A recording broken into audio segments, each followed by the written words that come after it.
Eu vejo essa palavra, às vezes, de uma proclamação, né? Isso. E às vezes a gente até vai ali aumentar a intensidade da voz, né? Numa ênfase de um ponto, né? Porque Mas é interessante isso, né? Então, do intelecto...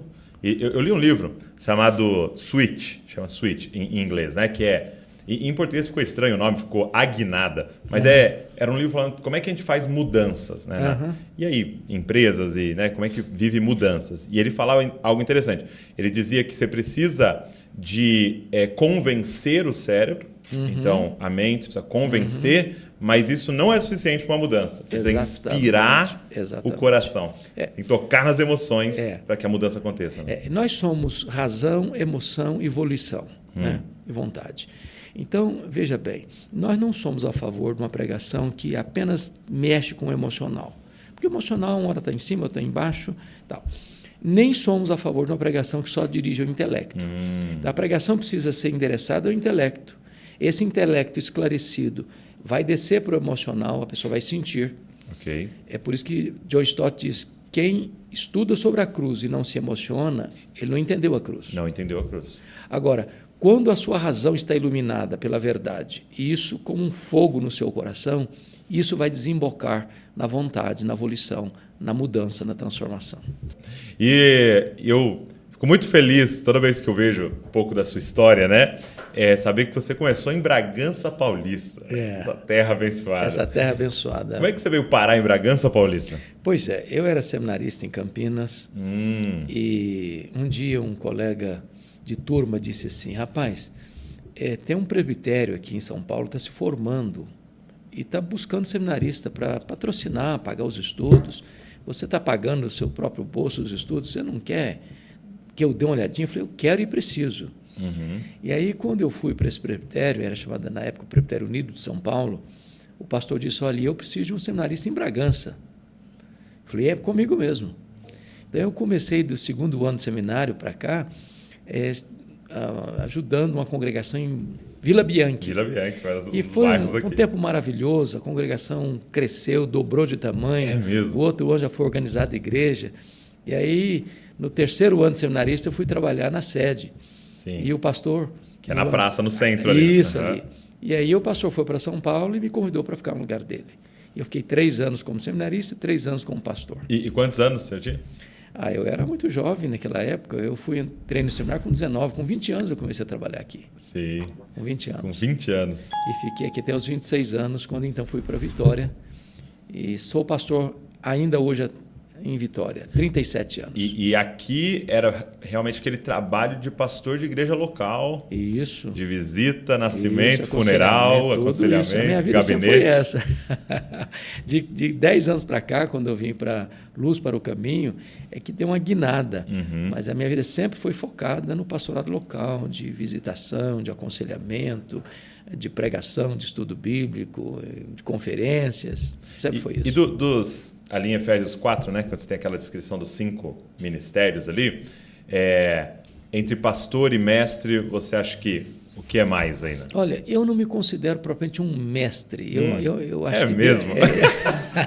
Só o Brasil inteiro, então. Eu acho que Deus me chamou para pregar.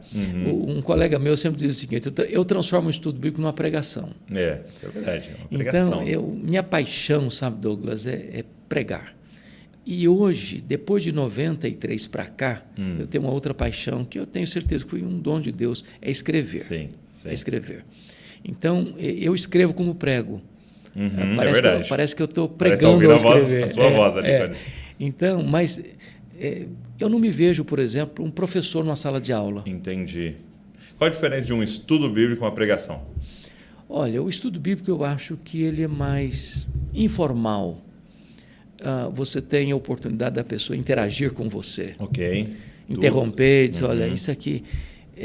a pregação ela é muito mais do que um ensino. A pregação impacta. Mark Lloyd Jones diz que se você não impactou, você não pregou. Você dirige-se à pessoa no intelecto, na emoção, mexendo com a vontade. Entendi. Então, o estudo bíblico, talvez ele é mais ali da compreensão do texto, vamos entender o que esse texto está querendo dizer, embora a pregação atinja esse lado, mas ela vai além.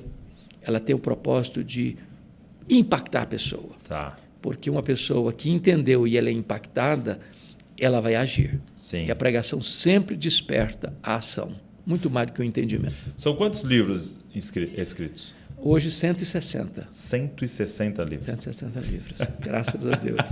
Muito bom. Você terminou todos os livros da Bíblia? Ainda não. Do comentário? Não, já terminei o Novo Testamento, terminei Profetas Menores, já tem Gênesis, Ruth, Neemias, Salmos, Provérbios e Daniel, e agora eu estou escrevendo sobre Eclesiastes. Ainda tem aí o Gênesis, ainda tem aí o... O Gênesis já fiz. O Gênesis já? Já fiz. Verdade, o Gênesis é fenomenal. Aliás, foi uma experiência muito bonita, o Gênesis. Lembra quando fechou na pandemia, março de 2020? Sim. Nós ficamos 100 dias trancados. Né? Todo mundo, o Brasil inteiro, o mundo inteiro parado. Né?